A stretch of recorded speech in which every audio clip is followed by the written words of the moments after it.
G'day everyone, it's Glenn back Glenn's Fish here again with another species feature.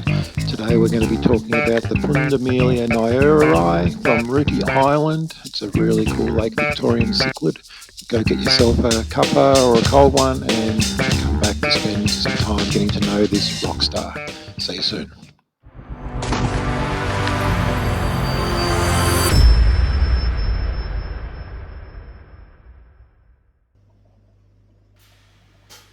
So introducing our species-only tank of Pundamilia nyererei Ruti Island variants. This particular fish is endemic to Lake Victoria, and it's one of those cases where there are some different colour variants based on different parts of the lake where they're collected. The Ruti Islands, I think, are widely regarded in the hobby as probably being the most attractive variant because of the strong red coloration that the male gets.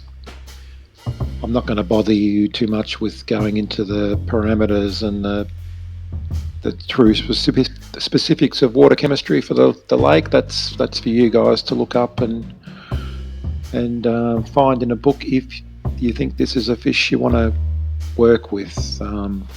But like all African cichlids, it's very key to get them to look right. You've got to do them justice with the correct water parameters, and that's not just water from the tap, guys. The tank we're looking at is a 3 by 18 by 18 in the old, which comes out at about 185 litres, and the group of fish consists of about 15 to 16 individuals, half a dozen sort of adults, sub-adults, and about the 10 or so juveniles. We've got a very strongly dominant male, and we've also got a sub-dominant male that's showing at least half his colour.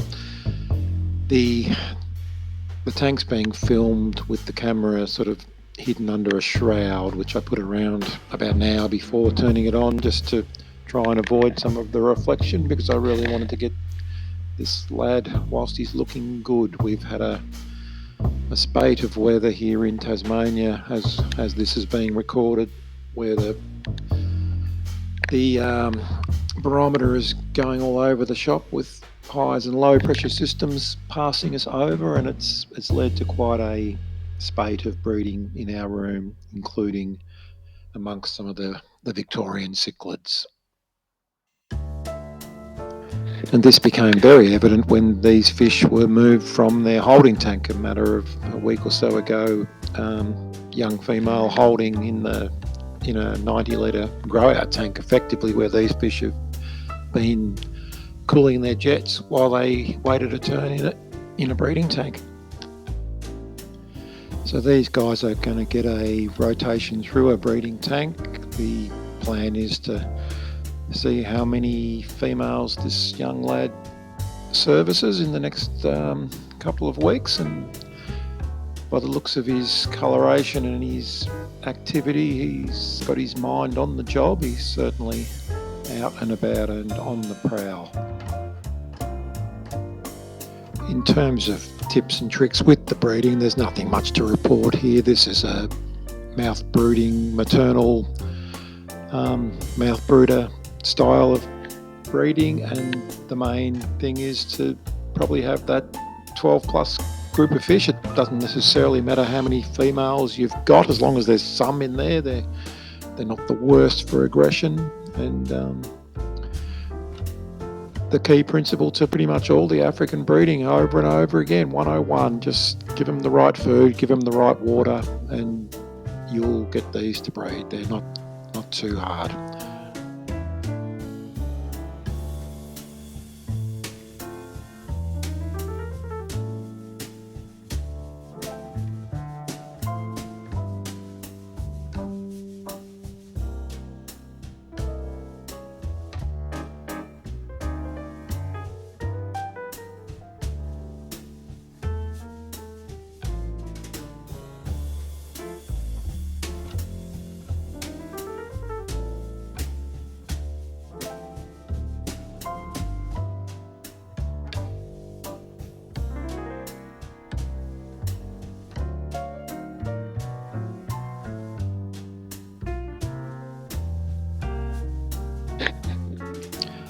I've now switched over to filming using my phone, so I've jumped inside the shroud, which is pretty uncomfortable, I have to say, and I've just dumped a little bit of food in to let the fish have something else on their mind other than why the hell I'm sitting right in front of them in their face.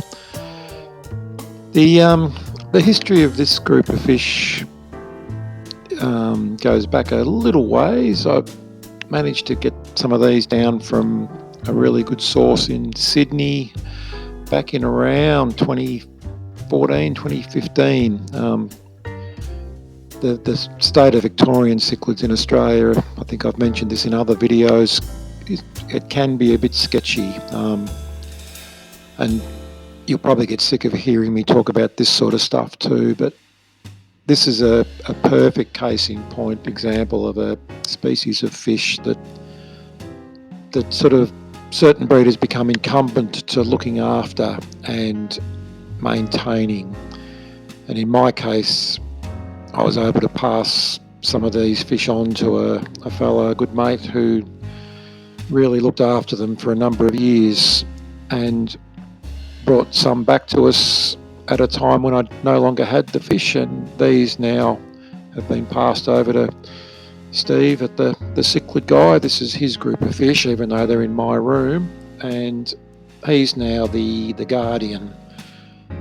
And where it gets a bit tricky and a bit ethical, and I get a bit moralistic about it all, is that this is the classic example of a beautiful male fish that goes with a not so attractive female fish. And obviously the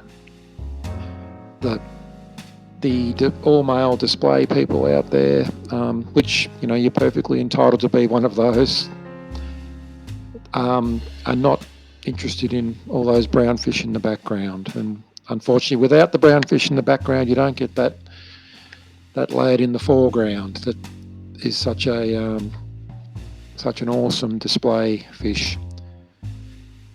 So yeah, we're still trying to look after these down here in Tassie, and with the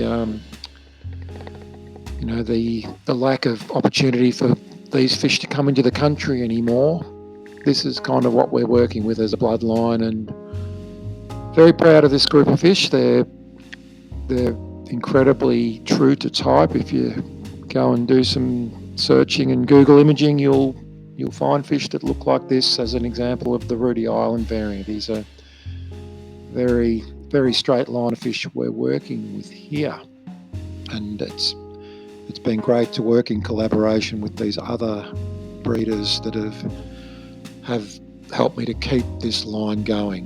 One of the things that works against the value of the Victorian cichlids in the Australian hobby is that when they do breed, they breed pretty big, that's great, but it sort of means that every now and then the market gets flooded with hundreds of fish, and this sort of tracks back to the whole ethical breeding concept. You want the breeders to breed well, but there's no point breeding a million of them to flood the market and ruin it for everybody. They're too beautiful, and it's too easy for fish that breed that well to get lost and overlooked because you think they'll come around again.